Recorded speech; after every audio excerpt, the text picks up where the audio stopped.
Thank you, Angie. I first want to thank Father Bill for guiding us through this process.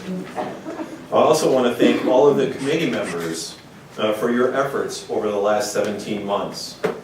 But more importantly, I want to thank each and every one of you here tonight for taking an active role in the shaping the future of our parish. First, I want to provide a brief history of how we got where we are today. In 2006, St. John and St. Clair merged to form Blessed Teresa Calcutta Parish. In 2007, we purchased the property on VV. In 2008, we did a feasibility study on that parcel on VV. In 2009, Faith in Our Future campaign was started. At that time, no other capital campaigns could be started during the Faith in Our Future process. In 2011, Faith in Our Future ended, and we did a feasibility study on this North Lake site. In 2012, Father Bill arrived, and he heard from parishioners and staff that we need to make a decision on our worship space needs. And then finally, in 2013, this committee was formed. Over the last year and a half, we have communicated with the parish by all possible means how the census process was going to work. Father Bill spoke from the pulpit. We had articles placed in the bulletin and answered your initial questions. We just completed the 4-session process, and I'm happy to report that we have reached consensus.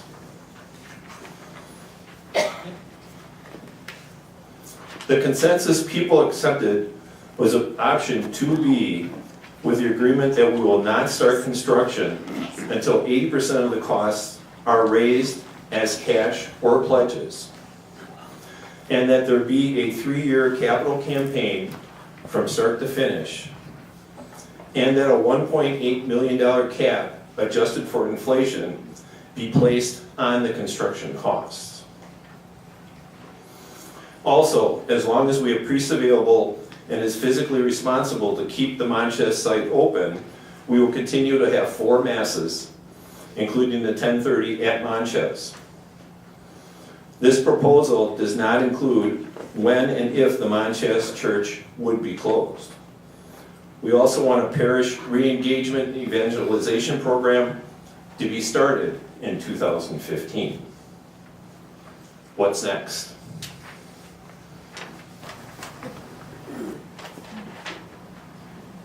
We're just going to be just showing the slides of the option that was chosen that all of you had in your pamphlets.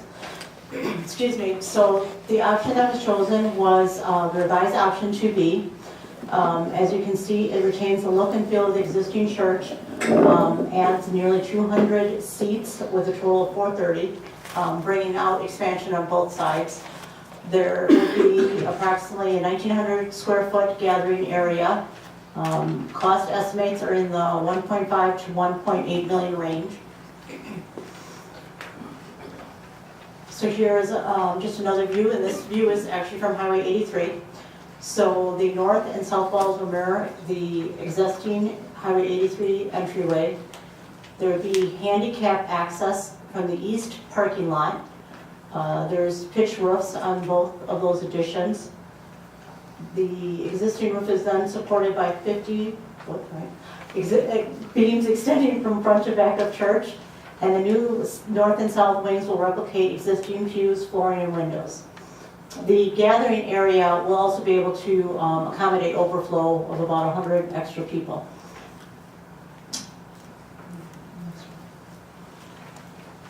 And this is what the inside would look. So you can see where the seats would come into, where we're hoping to have the choir area.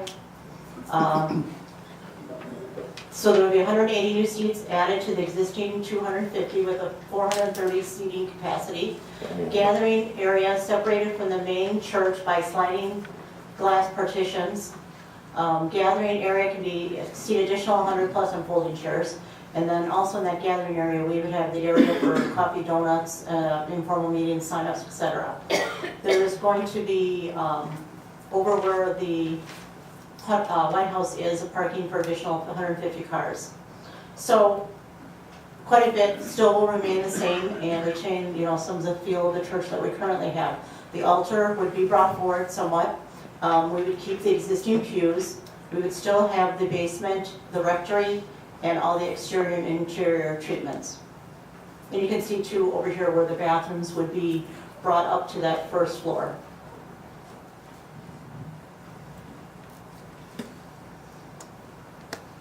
It's just a little bit close up of that first part of the church before the partition.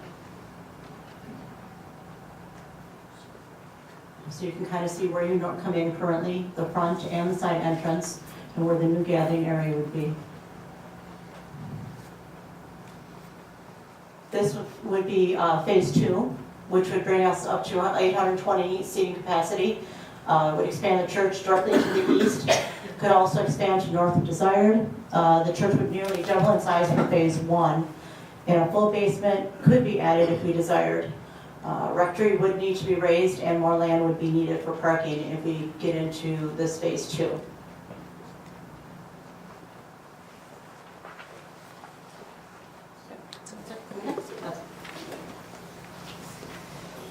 Thanks, Angie. And I just want to remind everybody that this is the concept. We're going to be asking people over the next few months for their input as we tweak this design to get something that really satisfies all our needs. So over the next few months, what's next? And who better to describe what's next than Father Bill? So all of you, for your participation in this process, your time and your willingness to work together. I know it's not always been easy, and I really do appreciate your willingness to be involved and to give of yourselves. Also want to extend my thanks to the Worship Space Coordination Committee for all of the time and effort they put in. I'm sure you know that for all of the things that have happened over the last year and a half, that there was a lot of behind-the-scenes work and a lot of discussion on the part of this committee, taking the feedback that we were receiving all the way from last November's meeting to all the way through. And so you're getting a chance to see some of the people. There were actually 335 people who participated in the entire process at some point or another. So you're getting to see people who were here at other nights and times that maybe weren't at yours. But also I want to just introduce the members of the committee so that they are appreciated and you know who was involved in helping us coordinate this. So Don Cole, Diane Prudell, Mary Jo has been our secretary in getting all sorts of the paperwork and things done for us. Phil Knabel, Amy Kreuzer, Kurt already introduced himself, he already mentioned Angie Schallhorn, our deacon Alan Olson, and not least, but last, I guess, Chris Daly. The ones who...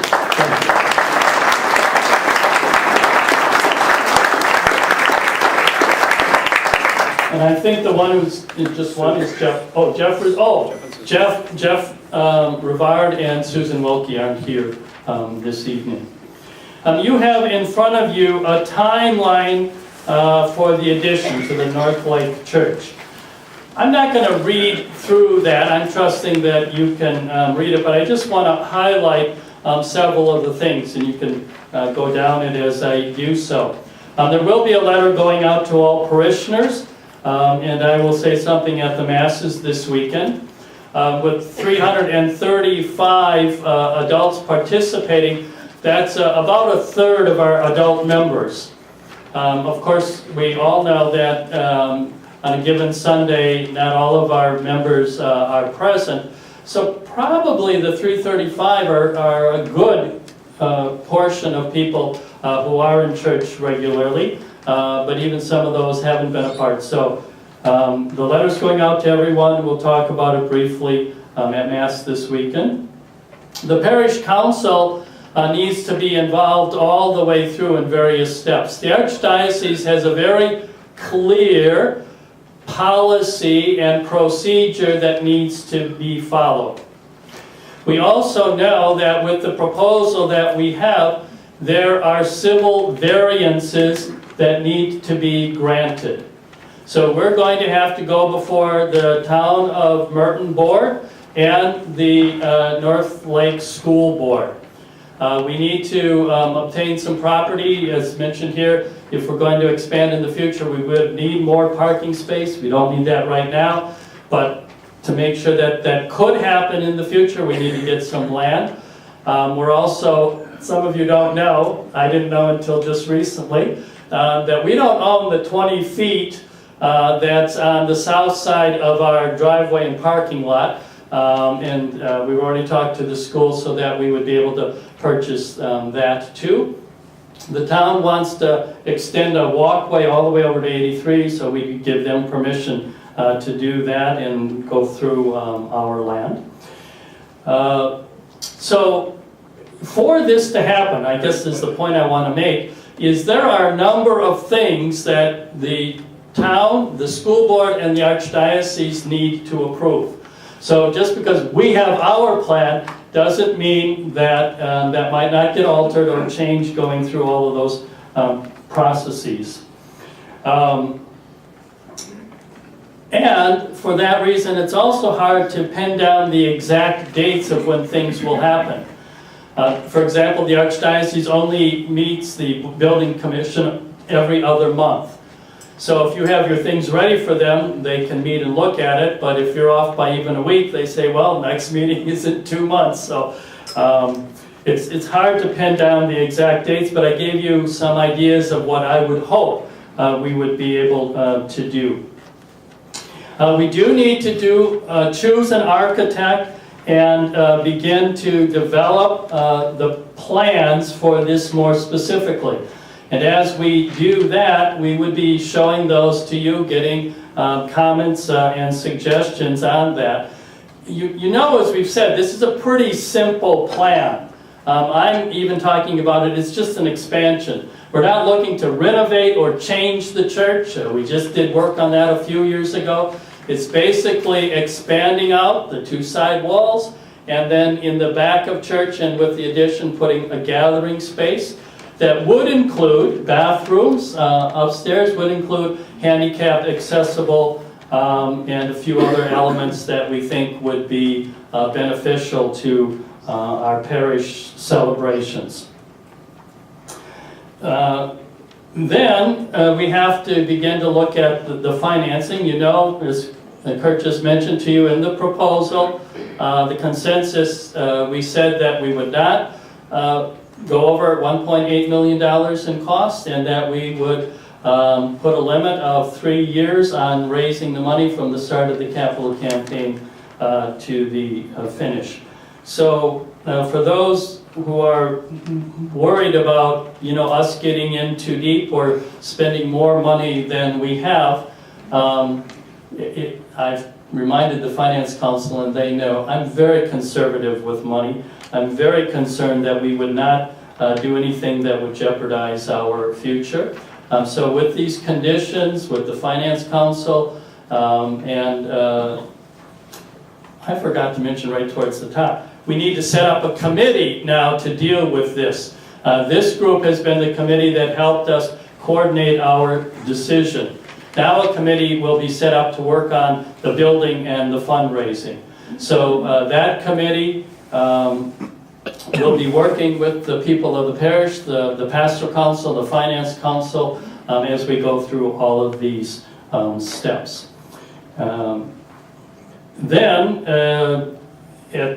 As you're going down towards the bottom of the page, it says we need to get bids from several contractors, hire one of them as the Archdiocese gives permission for us going along, and then we would, if everything follows along, we would begin the construction.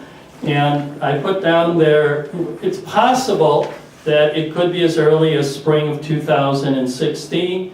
Building people say probably 6 to 9 months to finish up the entire project.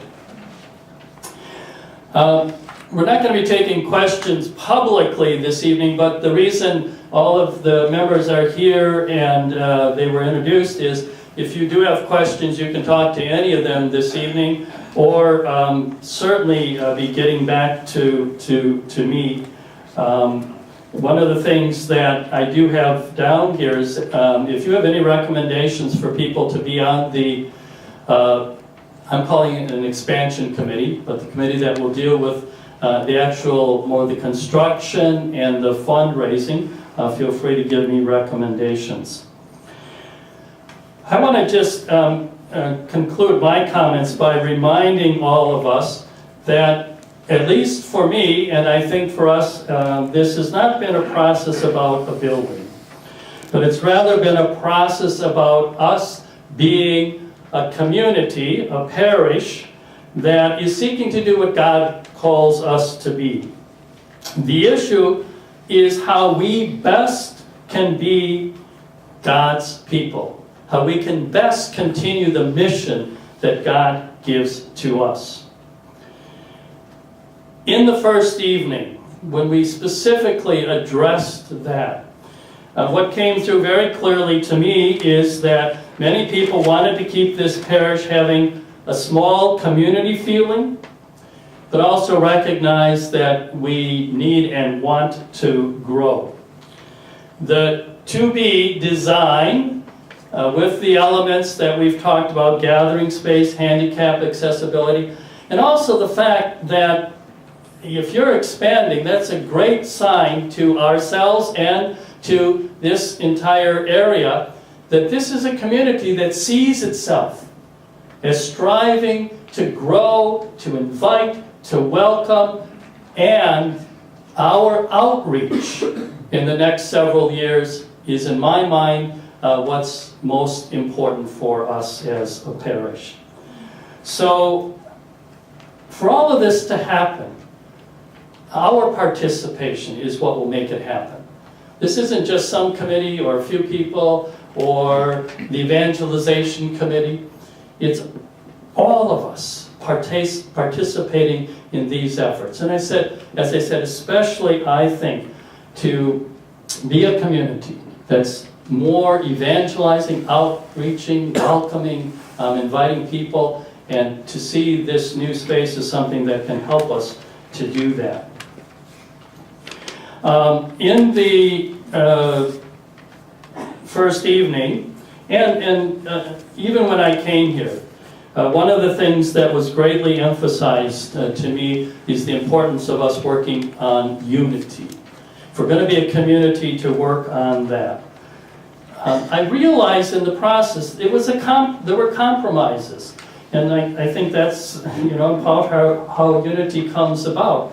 That people had different feelings, had different concerns and desires, but it was people coming together to recognize that, to listen and talk to one another, and to say, okay, I can't have everything I want, but let's take the best of all that's here and see what we can form to help us take some of everything to make the best decision that we can. We need to continue to work on building up unity in our parish, and that will be something that I hope we will all continue to work on in this process. In the gatherings that we had, there were a lot of suggestions and other issues that were raised. Those are things we will continue to pursue as a parish. For example, one of the things that I thought was very important, and I was glad to hear, was we recognized the importance of promoting vocations, and that we work on that. Not just say, oh, it's too bad we don't have enough priests.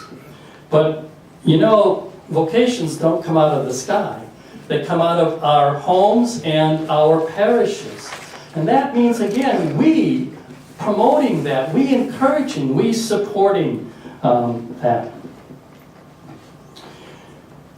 One step has been this seeking to build on the past, and now we need to work on developing the future. I know there's a lot of unknowns. I can't tell you what the Archdiocese is going to do on some of these things as we move along. I hope and pray that the town of Merton and the school board are receptive, as they've seemed to indicate, to making some of the variances that we need. But we all have the chance to make our best effort to do God's work as best as we can. That's something that I hope we all commit ourselves to seek to continue to cooperate with trying to be God's people here in this little part of the world, to try and continue the mission of Jesus as best as possible. As I mentioned earlier, letters going out to everybody, and I'm reminding people in that letter, although not everyone knows, when I came here, I postponed an already approved sabbatical so I could come here. I was going to go that fall that I came here. When I came, I decided that I would take that sabbatical this fall, right now. But last November, when we decided we needed more time for this process, I said, okay, I'll postpone it again till this spring. I don't see any reason why I need to postpone it again. So at the end of January through the end of May, I will be on a sabbatical, a program in San Antonio that's called Ministry to Ministers, a program that's been going on for many years, and many priests who have gone there have commented how wonderful it is. Some of you will remember Father Tony went to a similar program in Notre Dame a few years ago. That will not interfere with this process continuing on. First of all, we will have a committee. We will have staff people who will help, and all of the things that need to be done, they will keep in touch with me through the phone or through emails, and they'll get my input. But a lot of the work that needs to be done in the next several months is what I would call kind of groundwork. Developing the design, talking to the different architects, talking about how we might do the capital campaign here. And so I'm looking forward to, and I hope you'll keep me in your prayers, and I think the process will continue to keep going very smoothly. I would ask, my final just comments with you this evening, to please continue to pray for us and for our efforts as a parish. I would encourage you to continue to participate as best as you can, because again, it's not about a building, it's about us being a parish, a community who are seeking to do what God is calling us to. And finally, I just want to thank you again. Your participation has been wonderful and great. I think it has allowed us to get where we are now, and will allow us to continue to move on into a wonderful and good future. So, thank you all again very much.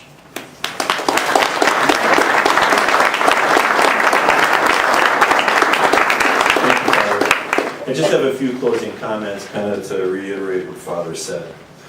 It took us a long time to get where we are here today. In the first session, what most people said was that we wanted to grow as a parish, reach out to new members, work for unity, and keep the small, friendly atmosphere that we've always had. The majority also said that they didn't want us to die as a parish. We heard you. Our direction is clear. Again, I want to thank everybody for participating in this process and giving your time and considerations to help make us a better, stronger parish. We do have refreshments in the back and fellowship, so please help yourself. And thanks again for coming tonight.